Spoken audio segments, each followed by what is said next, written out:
paper magic will survive like the heat death of the universe, and will... Oh, it's a smuggler's copter. Would you like to crew this? And then it crashes because they don't understand arithmetic. All your cards belong to me. 2 minutes into macing him in the eyeballs, I switched to pepper spray. He's like, that's all right, refreshing. And went back to the mace.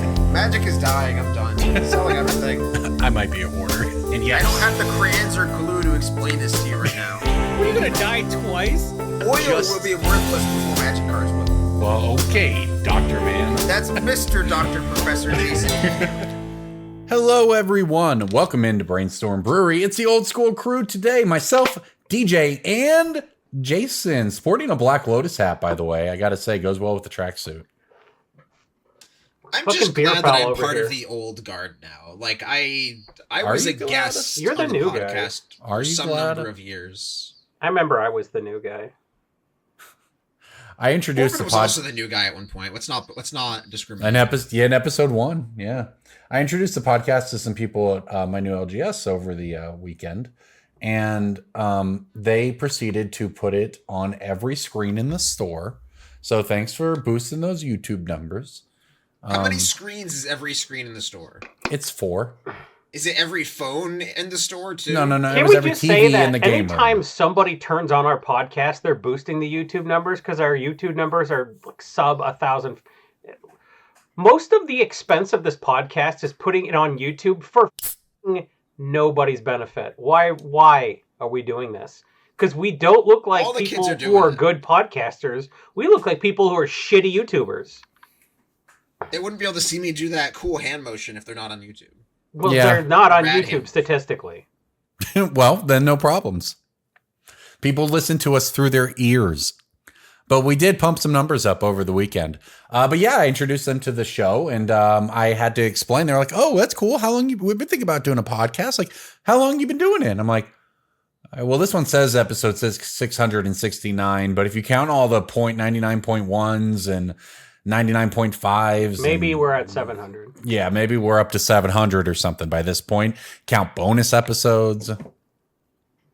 Just saying. I think we're doing great because if we are the One Piece podcast, which I have said we are the One Piece of Magic podcast, that means that Peter Thiel is going to start listening to us because he is a One Piece fan. I just found out. Peter Thiel? So he's gonna Just the gonna- audience I want.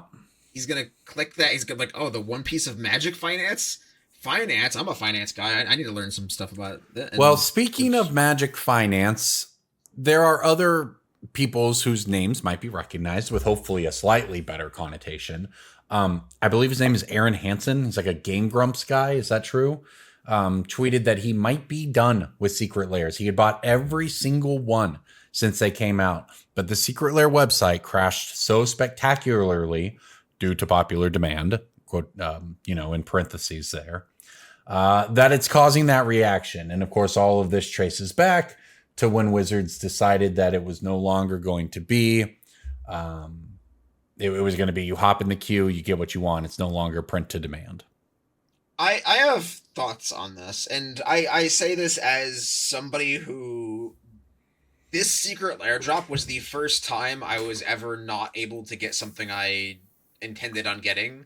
I've bought almost every Secret Lair drop for the past 3-ish years. I wasn't as in on them in the first couple years, but ever since, I would say, late 2023, early 2024, I have bought almost every Secret Lair drop that's come out.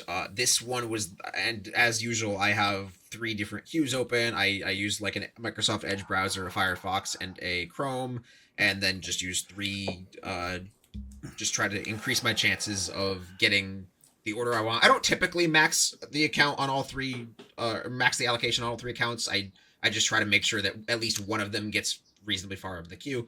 But this was the first lair drop where all of the things that I intended to buy, or almost all the things I intended to buy, sold out before I was able to. Which, whatever. I mean, these are all effectively widgets to me, so I don't. Well, I mean, yeah, but to be clear though, when you say that you're sitting in the queue at 9 a.m. clicking the button on 3 different browsers with everyone else, and you're not able to get what you want. Because the queue is randomized in some hocus pocus. Nobody knows the algorithm, but like the short of it is when you join the queue, you are randomized with everyone who joined the queue around that same time. Okay, reasonable. I'm going to just put this out there.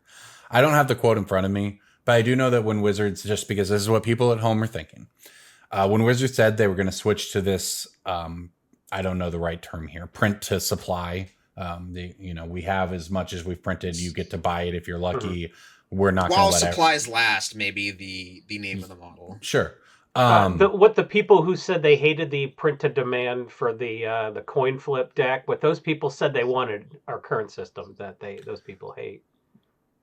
I don't know that it's the same people, because something I might point out is that Wizards said at that time, we have a very good idea of how many people order these things. So yeah, I wasn't able to buy the ones that I intended on buying, so I only got like a few of the Eddie Brock ones, the one that has Bruvok and Nekusar, I think.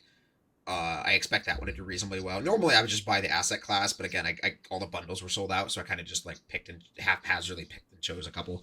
The Furbies I think might do very well in the long term. I don't know. I like the Furbies Confetti Foil one. Sphere of Safety I think has like big potential in the long term, being the best version of that card, but we'll see. That's a little more of a gamble than my normal business strategy leans towards.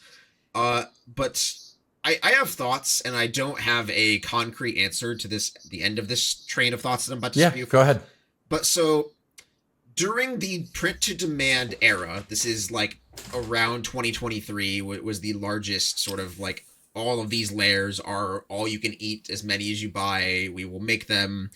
I think there are a large number of those secret lairs that did very poorly, and Wizards was still locked into printing X number of them per the contract with the printing company. And I say this, and this is all asterisk speculative here, but I, as a part of a lot of buy-sell trade groups, I'm in a lot of Discord servers where people just buy and sell Magic cards a lot.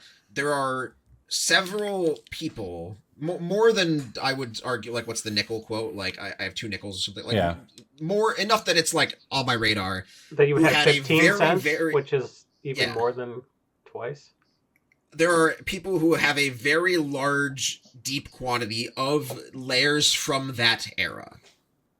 So whether they fell off the back of a truck and made it to some Discord server or something where people are able to mass order these secret lairs in quantity. Like, I saw several people who were posting, hey, I have 70 Elena Danner secret lairs and Welcome to the Fun Guys. I would like X% of TCG low on these. Or like, I have 200 of this one artist, or I have 176 Fortnite land secret lairs. Like, all of these are from a specific era of print to demand Wizards secret lair site, and all of them presumably did not sell as, like, none of them are like Marvel or like, oh my god, everyone has to buy this the second it comes at like Final Fantasy levels of craziness.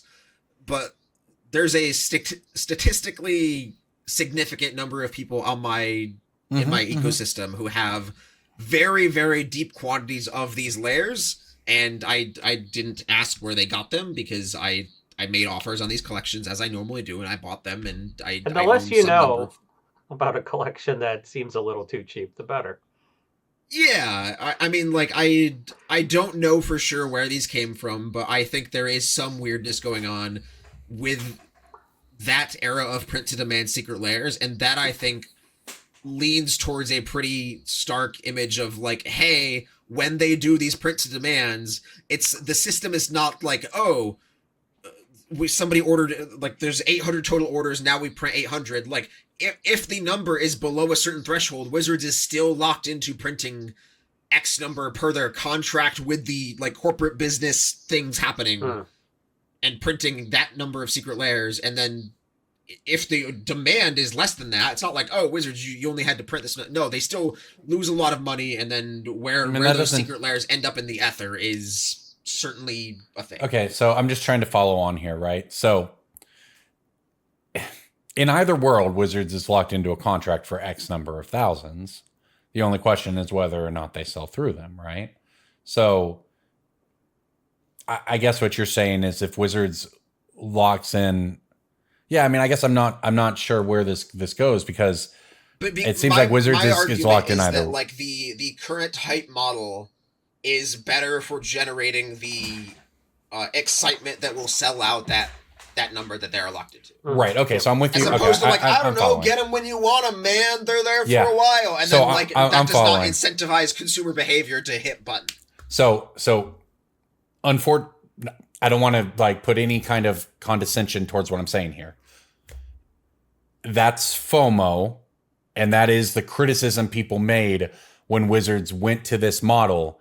When Wizards said they went to this model because of the issues they had had with printing delays and quote unquote, whatever, the idea that they had a good idea of how many they needed to print.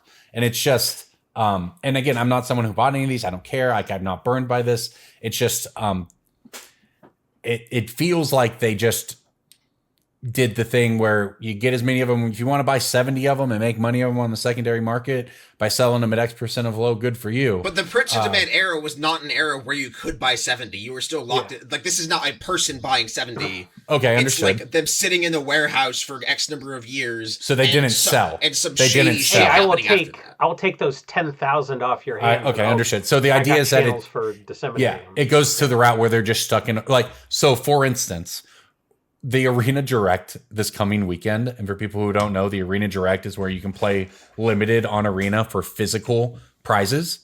It's Japanese Modern Horizons 3 play boxes. And like, it's not the first time they have run an Arena Direct that is clearly, we have extra stock of this thing. Yeah, right. Let's run an event for it. So is that what I'm following you're saying, DJ, is that they just had so many of these, they just basically ended up like, just kind of filtering out into the market in I some think he's below saying it market as way. a consequence of having to basically order the same amount. Right. That's what. Yeah. So From that era, there is a consequence that people don't talk about, which is the fact that like a lot of this stuff got dumped wholesale, apparently, because Or like it was, Mhm, I don't know how these people got them. I assume that like, But that somebody makes from sense. The factory made Yeah. a deal or like took them off their I don't know, but it leads to mass quantities of these existing on the aftermarket. Yeah. Okay. 2 years later, which is weird. I don't know. Like, and now I own what, like 100 and something Fortnite basics of each. That is my my job is buying other people's problems. That is what my Yeah, job is, yeah, and like yeah. that's fine. I made a number where it is going to work for me in the long term. Life is one long session, etc. But I would like to make people aware that there is some weirdness with that era of print to demand Secret Lairs. No, that's and very if good anybody info. has more info or concrete receipts onto like what happened, feel free to DM. We will keep you anonymous. I et cetera. vaguely I'm, alleged a very curious. conspiracy. If you would like to be the one that sticks your neck out by providing receipts to the vague thing I said on a podcast, I you be think the that one that gets everything shut we're down. saying here makes sense, though, right? Like, and it's not. I don't even like. I don't have to like. It's not even. I think a conspiracy to just say that makes sense. That product comes onto the market in a different way, and on the one hand, you want, if you are Wizards, and particularly if you're running a collectible card game and selling premium skins of cards on your direct to customers website, you want to reward customers for buying. So you don't want the market flooded with a bunch of wholesale copies afterwards that keeps the value super low on the premium version of cards. You want to reward people for buying. I completely understand that from a business and also perspective. if 7 weeks later they can go on the Secret Lair website and pay whatever that flat rate is, 7-8 weeks later, you kind of want everything to sell out so it actually has secondary market value. That said, what happened today is just, or this week or whatever, like, it is every criticism people have ever made of the FOMO business model, right? Where literally people are sitting in line, clicking the button, as engaged, as locked in as you can possibly be, and still ending disappointed is not, I think, a great customer experience either. For sure. So- Well, I mean, LGSs shouldn't have to participate in the FOMO cycle like everybody else. Like, if the point is to have places for people to play your card game, don't force them to like fight with people like me. I mean, I'm stalking a case at an LGS, but like, I'm not. I don't know. I'm in a different position, I think, than people who have to like worry about keeping the lights on at their store. Oh, for sure. Like, that's Lairs That is are a also very just different like in ballgame. a really weird spot display wise. One of the things I really liked about the Spider-Man Secret Lairs that they just did is they actually look like display pieces. Like there is art on the Secret Lair. Yeah. You can put it in a display case, and it looks interesting and unique and dynamic. I've been thinking about that. And the Marvel ones are just like a flat black, and they do. Yeah, the Marvel one just has the word Storm on it. Like I love that we're the talking name this of the- deeply about the product design here, but you're absolutely right, because I have about 30, 40 Secret Lairs in my closet, and I am filling several display cases at a store. And while the Secret Lairs work pretty well if you lay them all flat at a GP or whatever, and everyone's looking down at them and they can just see the names, I have a display case up against the wall. They don't work at all. Yeah. Also, seeing the name doesn't help when the name is like Wackadoodle Wingdings from artist name. Like you get so many questions of like, what's that mean? What is that? Yeah. So the solution is like you QR code every single Secret Lair to That's like. what I've That's started not a doing. bad so I idea. can sell like an EDH deck or something, like QR codes are where it's at. I've never thought of, wow, I've actually not totally thought about this, but it's actually somewhat, I want to make sure this is not a dumb. Wizards publishes articles on their website with all the pre-con lists. Do we think that there's any kind of QR code or anything on any of the packaging taking you to any of that? There could be. There's not, though, is there? There is. Okay, just checking. You're right. That seems like a great idea. And especially for the Secret Lairs, if people want to know what's in them, but that's a real, like, they need to hear that product. They need to hear that product feedback from vendors, because that's a great point. Imagine if you just scanned a QR code on your Wackadoodle Secret Lair and it just took you right to a page with the full art versions of the cards or whatever, right? Just right there. The art that all the things they literally produced from the Secret Lair website when they sold them. Anyway, okay, well. So Eternal Weekend happened, and we're going to save a lot of talk for that when Cass gets back, as she undoubtedly has much more to say about it than we do. But I can tell you that Mystic Forge won the event, and are you ready for this player's name? Did anyone see this? Is his name Mystic Forge or something? Is it? His name is Tom Basketball. That's what the official tournament coverage says. Okay. So congratulations to Tom Basketball.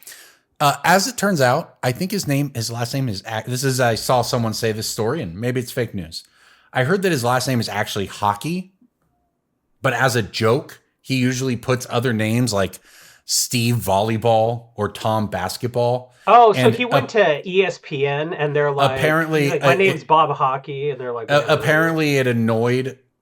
This is the story I saw, that it annoyed the tournament coverage. Shout out Anurag, enough that they said, I'm not trying to remember what your name is. Whatever you put on this piece of paper, that's your name. So the tweet says, congratulations to the Legacy Weekend winner, Tom Basketball, playing Mystic Forge. And that is what MTG Top 8 says. So here we are. Just wanted to shout that out for Mystic Forge winning the event. But to something we were talking about earlier, it seems like, as DJ mentioned, a lot of Tamios in Legacy, a lot of Tamios in Modern. The card is really, really good. And if I'm looking through this top 8 correctly, I am seeing it in 2 of the top 4. And so 4 of the 8 are running a full play set of anyone who's been Tameo. listening to this podcast and remembers when that card was previewed, we all said that was a pretty up card for Vintage. If you go listen to that, yeah, I mean, that review everywhere. from 2010 or whatever. No, Tameo Inquisitive Student? No, Yeah, this is Mystic Forge. Oh, Mystic Forge. Yeah. Oh, definitely. Mystic Forge is busted. These days, it's played with Kozilek's Command and Glaring Fleshraker. Those are kind of the big additions, because whenever you cast a colorless spell with the Fleshraker, you get a spawn. And then when those creatures enter, you deal damage. And then Kozilek's Command is obviously extremely good. Other than that, it's mostly what you expect, with 2 notable additions here to Tom Basketball's list. For the One Rings, and maybe that's not notable at this point in time, but it is. Maybe they should call him Tom Bombadil with that many Lord of the Rings cards. Maybe. Anyway, all 3 Mystic Forge decks in the top 8 played the full play set of the One Rings, but here's the thing: they also played Tezzeret Cruel Captain out of Edge of Eternities. People wondered if this could make the leap into different formats. It certainly did, because it was a huge part of all of these decks, including the winning list by Tom Basketball. So that is the amount of insight that I have into Legacy right there is reading you what's in these deck lists. And when Cass comes back next week, we'll learn what it all means. So I was boots on the ground at Eternal Weekend, and by boots on the ground I mean a very small square footage of ground that was behind a booth for. I bet you have a pretty small tiny shoe feet. size. Yeah, you got a small shoe size for sure. Yeah. And He charges people half price for feet pics on OnlyFans. Yeah, they could. My 9-year-old, you probably. Anyway, go on. I'm like 10.5s, I think. Like that. For anybody. Boys 10.5 or men's curious. 10.5? We had a meeting at the school today, and the writing instructor was telling us the results of how our kid holds his pencil slightly wrong or something. And then she looked at Marianne, my wife, who was showing her how she writes, and she's like, "Oh, that's a little different, but that makes sense. You have small thumbs." Marianne was like, and she's like, "My thumbs are small." She didn't know. They don't. She's like, "Corbin, put your hands together. Your thumbs go further up your index fingers than mine." And I'm like, "I guess you got small thumbs, Marianne." I was Anyway, told. go on. I was told once that I wield chopsticks very weirdly, and I. Oh, interesting. But it I'm like actually still kinda good works. with It's not. I don't like stab or whatever. But I just have a specific. Oh, I don't know the right way to do chopsticks necessarily, but I kind of like doing chopsticks. Because for you, it's an event. Yeah. Like it's. Kind of just in the sense that I very rarely am in a position to eat that food, period, I guess. But I do, if it's an option, not necessarily fast food, but if it's an option, it's a thing you're supposed that they eat with at the restaurant, I eat right? it. Yeah. I don't You know. could be eating spaghetti with chopsticks like my old daughter does. Right? That's so pretentious. I'm practicing. Anyway, as somebody who worked all 4 days of Eternal Weekend, the consistent feedback I heard from Legacy players was number 1, ban Tomio, number 2, ban with the One Ring. Not many ban Entomb advocates, which I don't have particularly strong opinions about. But I did notice that this Eternal Weekend was significantly slower business-wise. I think there were somewhere around the 10 to 15% fewer players in the room. It was definitely over 1,000 players for Legacy last year, and this year was 900 something. But it was a slower event last year. Both 2023 and 2024 as EW were Vegas levels of busy, just nonstop, basically all 4 days, just constant transactions. We had a queue, and this event was not that. I was talking to Cass when we were at the event together, and she surmised it might be because of the whole just geopolitical storm in general and people not wanting to travel to the country. Yep. Just international customers and attendees who just opted out and were like, you know what? No, I'll go to Japan or Europe's EW this weekend. That's fine. So maybe. If you think that's an appreciable amount of the business every weekend. Maybe. I think the other factor is it was way earlier this year. Historically, it's been in early December or mid to late November, and it was early October this year, so that might be a factor where the average attendee for this, who has been going for several years, has a particular schedule set out of hey, every year I take a weekend off in November or December, and this year it's too early for that, so the work schedules don't align. I think the event was still very good for us as a vendor booth, just partially because the booth I contract for, TOA Magic, has a very, very, very diverse suite of old school and just high-end cards for Eternal Weekend. That is just sort of his stomping grounds, both geographically and within the market. So, well, that's my question what was attendance like compared to previous Eternal Weekends? 10 or 15% less, I think. For Legacy, it was definitely 900 something players compared to plus 1,000 last year. Vintage, I don't know the exact numbers. I think there were 450 or 420, I think. Plays it. Yeah, but I don't know the number of vintage players last year, but I assume it was a little bit higher just because of the sheer volume of transactions. Maybe the metagame. Maybe it's a metagame thing, but I mean people are always going to complain about new card insert into Legacy metagame, so I don't know. Metagame's more or less what it's been for years, just minus I don't know. Metagame's fine, I think, in Legacy. I don't know anything about Vintage, but I that is do disappointing. think, But I like- guess, not everything's always going to be bigger. Also, New York Comic Con was this weekend. That is another like big factor. Now we're getting somewhere. I think that might have pulled some people, perhaps. Maybe not a ton, but maybe some. Where was... Also, crypto markets crashed. I saw that. I don't know what to make of that, right? Somebody made a in lot theory, of if money any- shorting the crypto market. That was fun. In theory, if anybody was like pulling crypto money to spend an eternal weekend, they would have had to pull it before the markets crashed anyway. So I don't know. Yeah, but you're not going to want to go play Magic if you just lost your ass. My dick coins! I don't know. Might. Huh. Well, okay. Well, Yeah, that's all good I info. engage in self-destructive behavior. So yeah, you're right. All right, let's break some bulk, everybody. How about that? Breaking bulk time. Breaking bulk time. Break. Oh, yeah, breaking bulk. There's so much good stuff. It's a pick. Breaking bulk. The end. Breaking Bulk is brought to you by mtgban.com. That is MTGBAN. One of these days, I'm going to learn the NATO phonetic alphabet so I can like enunciate that better for you. I would like an Inferexian, please. Inferexian. Okay. I'll put that on the list of things to do. Ask ChatGPT.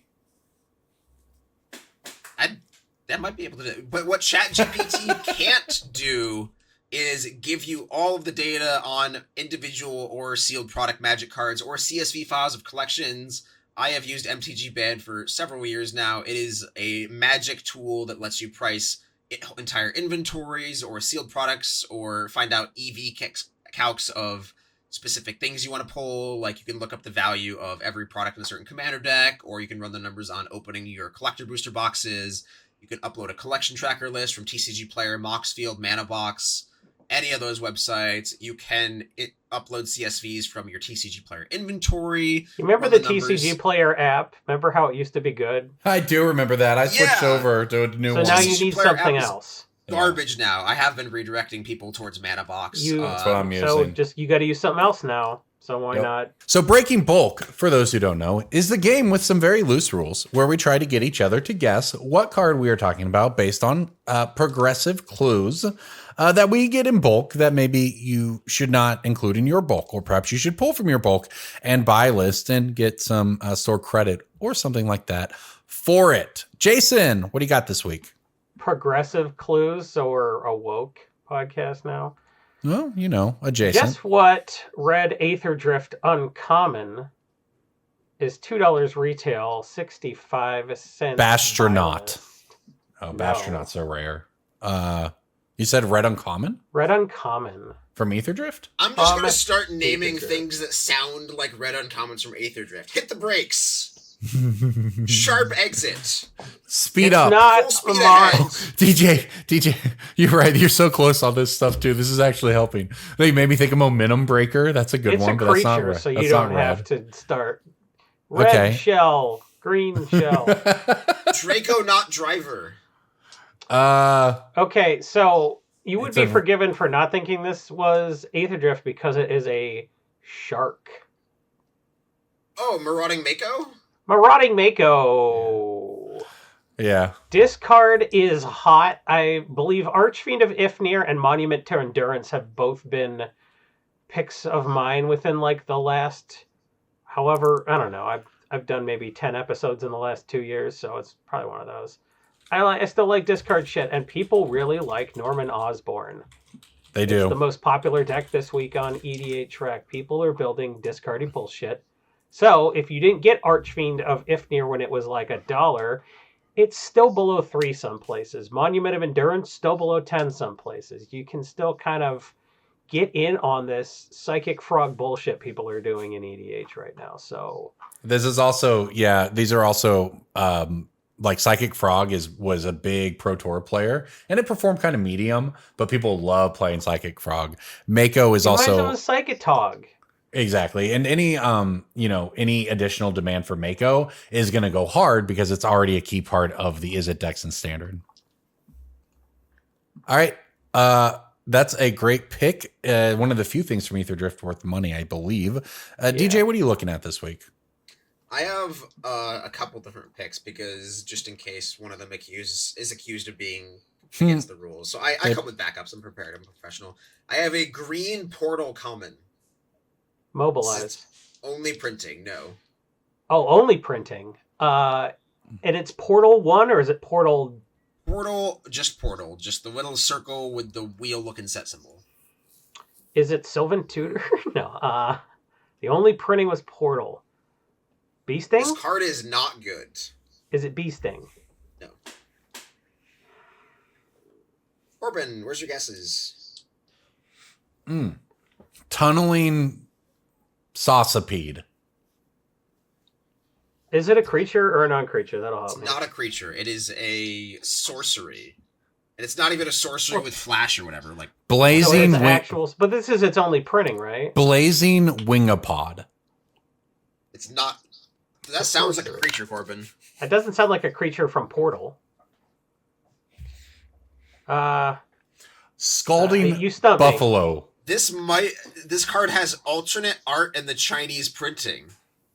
So it's a skeleton or a dead body or something? It's not. That's the weird thing. Okay. Zodiac Dragon. No, that wasn't in Portal 1. The card is Fruition. Okay. It is a one green. Fruition was only in that. Yeah. One green mana sorcery. For each forest you and your opponent have in play, you gain 1 life. So the card doesn't really do much. It's 1 mana to gain probably a single-digit number of life. But Card Kingdom will pay you 40 cents on them. TCG low is 36 cents, and TCG market is $1, according to mtgband.com. And card is buy listable. I don't know why you would find them in bulk if you don't have a sorting machine, but it is what it is. And then I have a backup pick just because I wanted Corbin to feel included in this game. Sure. That's some sorting machine specific bullshit. Yeah, it is. That's a DJ special. I have a March of the Machine Black Rare. Is it the discardy one? No, this card does not deal with discards. It has a keyword. What was that plot or something? No. What? No, that was. This is a creature. It's a March of the Machine Black Rare creature that is. Yeah, this is only printing. Is it like the 4/1? Nope. Corbin, I picked a card from 1997, and I was like, he's not going to get that one, but he will get the 2024, 2023 one. Maybe. I mean, a black bulk. There's the only bulk black rare from that set I can think of. Like, rares has a bunch hard. of modes on it. Next time I will 5 mana, Phyrexian something. I don't know. What is it? Pick a blue Lorwyn common just for Corbin.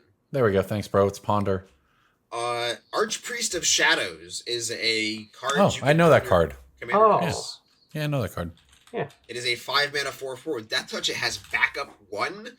For those who don't know what backup is, backup was the mechanic. When this creature enters the battlefield, put a +1/+1 counter on target creature. If that's another creature that you put the counter on, that creature gains the following abilities, which like all the rest of the card text, which is Death Touch, and when this creature deals combat damage to a player or a battle, return target creature from your graveyard to the battlefield. So if you play this and give another thing Death Touch and reanimate when hit you. So this is a very recent spike. This is a good one.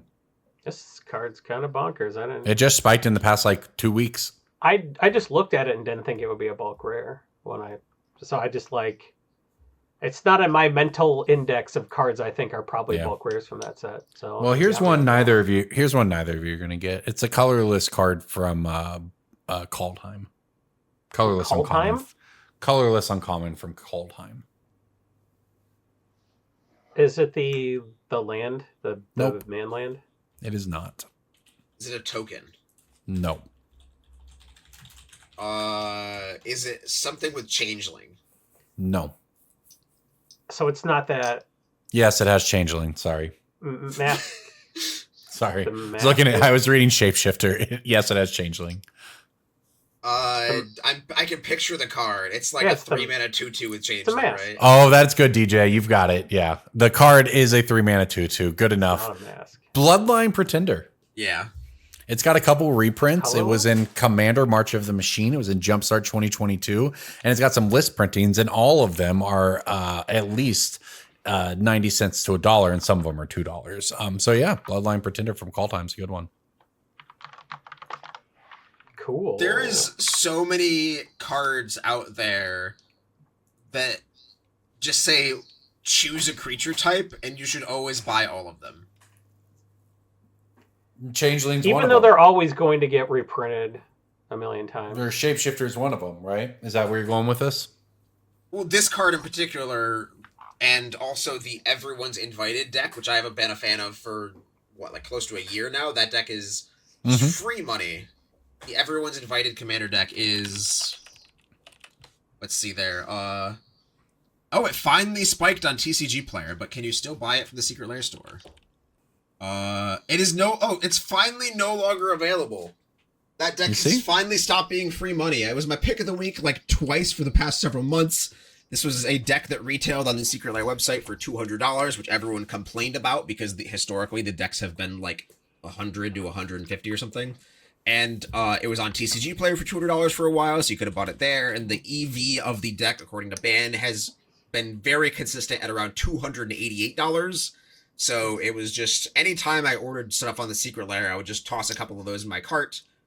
And that was, the opportunity is gone now. Two things happened at the same time. This deck came out at 200, and people are like, oh, that's a lot. And Cute to Brute hit 200 on TCG Player. I think Cute to Brute was more than that. Maybe. Was it? No. Because I think I paid $200. I've paid $200 on that deck for a while because it's the run 3. Oh, it's down to $200. It's down to $200. But the EV is $330. That's what it is. So you can still buy the Cute to Brute deck and flip it too. The EV on those is good. The EV on the Secret Lair decks is so good. It's always so good. Yes, that is. I actually think I still have a Cute to Brute because those are quite good. I think I bought it from you.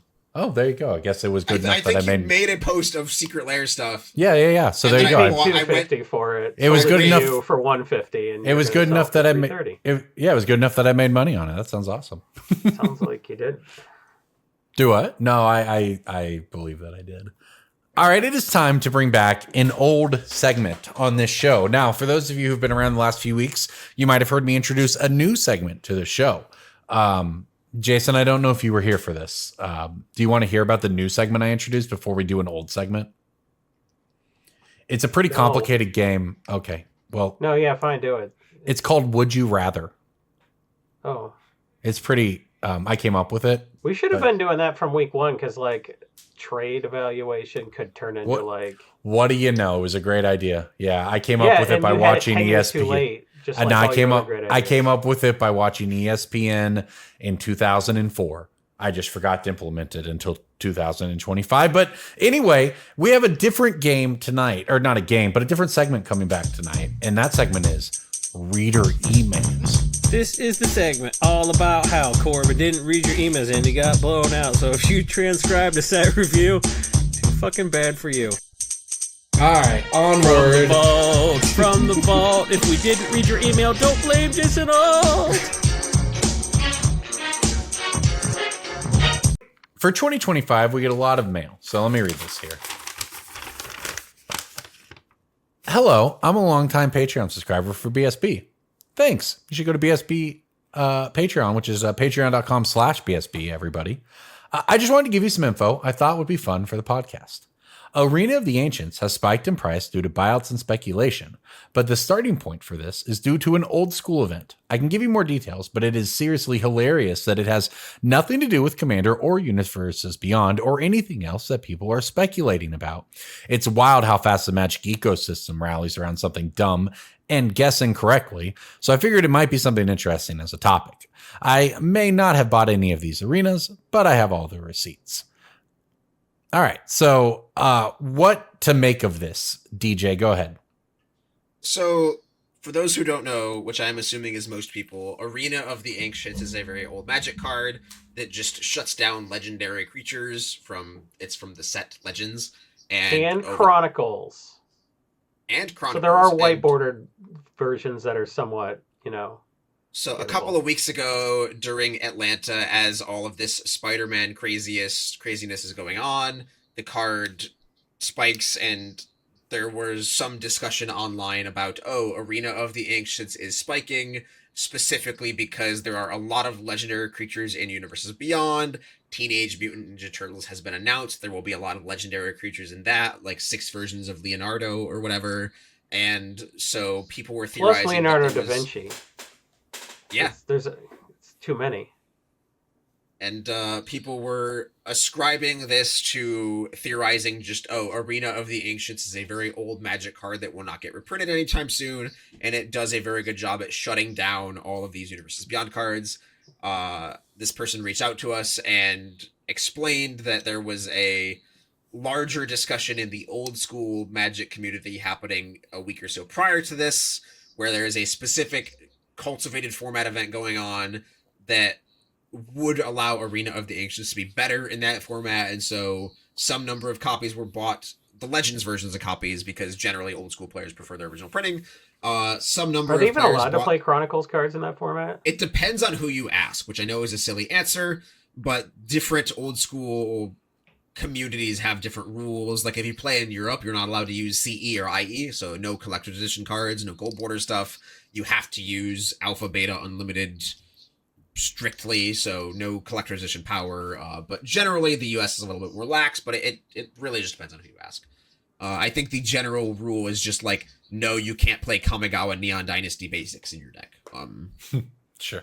And so this person shared with us that some number of people purchased Arena of the Ancients from Legends, which had a very low supply in TCG Player, which means that it showed up on the apps, the various price tracking websites people use, and then Magic players and Commander players just sort of assumed that there were dots to connect there, which I find a little amusing. I can't, obviously That can't is good really- info.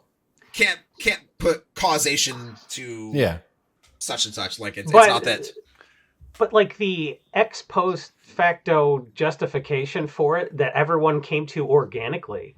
I don't even think anyone was spoon fed. They're like, well, why would that happen to this card? And everyone's like, oh, well, finally it's the boiling point for the bullshit. So everyone was willing to independently. Yes. To say, oh, this is because of this. It's so obvious to me. And that's because we've been doing this for a decade. It always feels obvious. Shout out to Shrines and Discord for hooking us up with that info. So, and for subscribing to the Patreon at patreon.com/BSB. And as a reminder, all of you who do subscribe to the Patreon at patreon.com/BSB get access to our picks of the week early. And that's why it's time right now for the rest of you who might be listening on Friday when the show comes out, whether you're listening in a podcast app or on YouTube at youtube.com/Brainstorm Brewery. Here are the picks of the week, the cards that we think you will do well investing in this week. Pick of the week, pick of the week, pick of the week. Time for the pick of the week. All right, I'll start it off. Lorwyn's coming out. There's a lot of people who are excited about Lorwyn who are perhaps more excited about that than they are all the Universes Beyond sets surrounding it, which means that I think it's going to go really hard. I think it's going to be a Bloomborough type explosion from Lorwyn, if I'm being honest. And I think Scion of Una is going to do very well. The card is $4 to $5 with a couple of printings, but not you mean Scion of Una? Perhaps. I've heard it both ways, so. Heard it both ways. Many people are saying. Oh, no. Yeah. So the card is $4 to $5. Other fairy creatures you control get +1.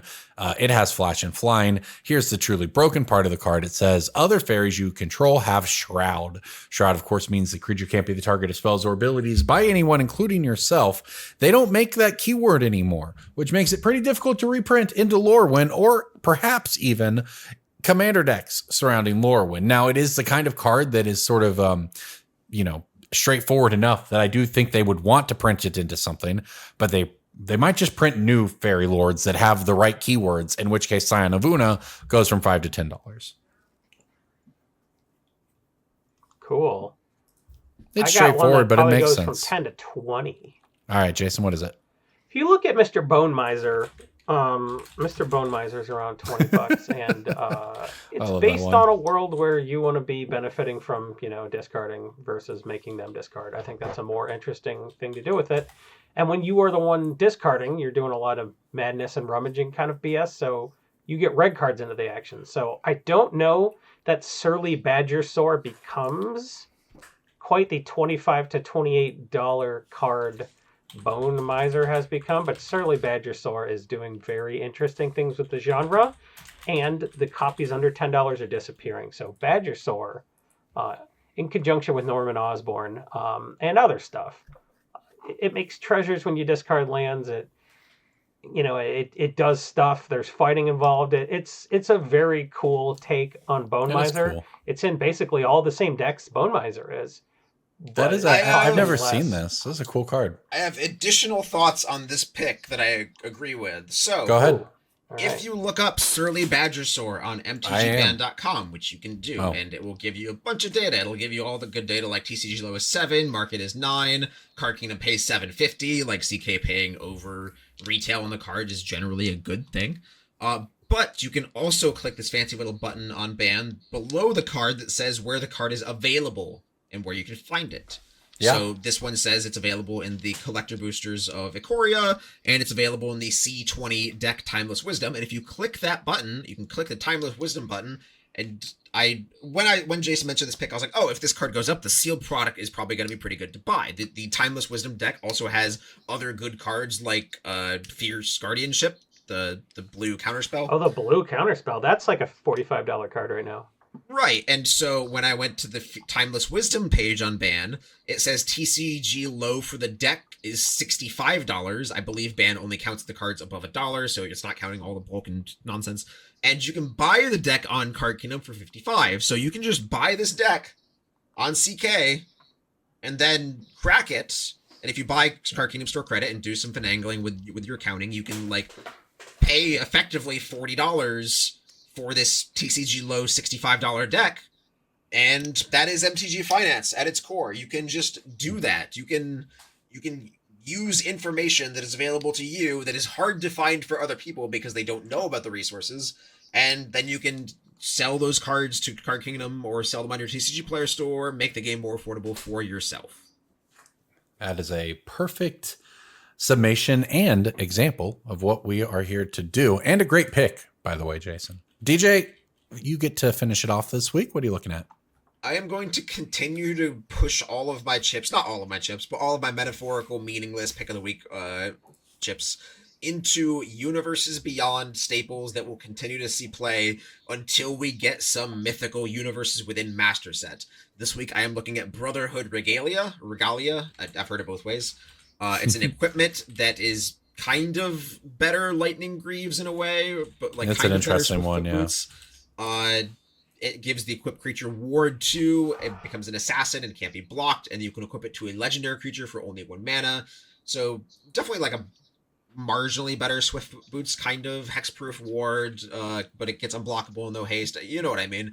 But Brotherhood Regalia doesn't have 8,000 reprints like Swiftfoot Boots does. And not only Brotherhood Regalia is an uncommon in a set where there was 1 uncommon per pack and 45 rares. You're gonna get 6 copies of Alexios, more copies of the other art of Alexios, 6 more copies. Yeah. And then you'll have 1 Brotherhood Regalia from an entire $100 box of Assassin's Creed. There were no non-rares in that set. I've seen this card just a couple of times in my life. I'm not sure I've ever fully read it until now. And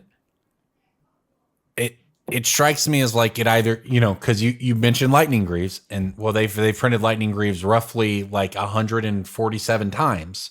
So that would obviously kill this. On the other hand, is Brotherhood Regalia? I mean, I actually kind of feel like they could slam that into any set. It's any pre-con type but set. It seems like they would rather just give it an in-universe name, because what they also did pre-war businessware or whatever, pre-war formalware. That was another one that was sort of a take on this, and that was very Fallout coded, so they would probably change the name if they tried to print something like it. Well, that was my question. Is I don't know if Brotherhood Regalia is like generic enough. You could actually just kind of put it into a set. But like anyway, I think it's an insane pick. Actually, at $8 is where I'm going with this. Equipments feels like great. this, like Conqueror's Flail, and just like Commander Deck specific. I know this is not a Commander Deck specific card, but like Commander specific equipments that have low supply do reach $20 easily because they are so suitable to just whatever you are doing. They are not color restricted. If you are trying to put a thing on a creature, which is a lot of what Commander's about, this card is very good, and it's just $7, and other stores are paying $6 for it right now. Like Cool Stuff in Star City are paying you $6, not including the trade-in bonus. And the etched foil was like TCG low 11, market is 20. So the direct premium on the etched foil is crazy. Cardcane is paying 15 on that, TCG low 11. I think the data's there. Yeah, this card's just great. I mean, they're going to print some Commander that, like, when it comes into play, put it in equipment on it, and if it deals damage to a plague, it's just really easy to make these specific effects on this card be really, really good. Well, there'll be something that comes along that maybe it's an assassin thing, like aren't assassins in lore, when it'll be something like that, right? So that makes this, that makes this card like become the best version of this effect in that deck, and that'll be $30. Turtle is going to be built around, so. Yeah, we didn't even get much into that stuff. What is there to say about it? Like, they said that it's not going to be as half as the Spider-Man Limited was, so. I think Ninja Turtles will be good, but we'll see. I believe the quote was... I thought Spider-Man would be good, and they finished that up, so what do I know? Well, the quote was, this set was designed to be a small set. Spider-Man was designed to be an Aftermath set, and it last minute changed into a not Aftermath set, which is why there was some weird considerations there. I think every Magic player who is terminally online has their own thoughts on how to fix the game and make it better. We'll see. Yep. All right. And you will see next week if you tune in to Brainstorm Brewery again. So thank you, everyone, for listening. I'm very glad. Especially Peter Thiel, my guy. Shout out. Very glad the three of us got to do this show. Make sure we didn't get to this. Make sure to go check out Jason's stuff over at Commander Herald, a great team doing the work over there. Don't tell people I'm doing your it. team. The team Jason leads over at Commander's Herald is producing great content, satire content that you see everywhere. Patron, if you go to patreon.com/BSB, you can go to Commander's Herald for free. There you go. You should do that as well. Well, thank you for listening, everybody. This is Brainstorm Brewery. We'll see you next week. That's a good show.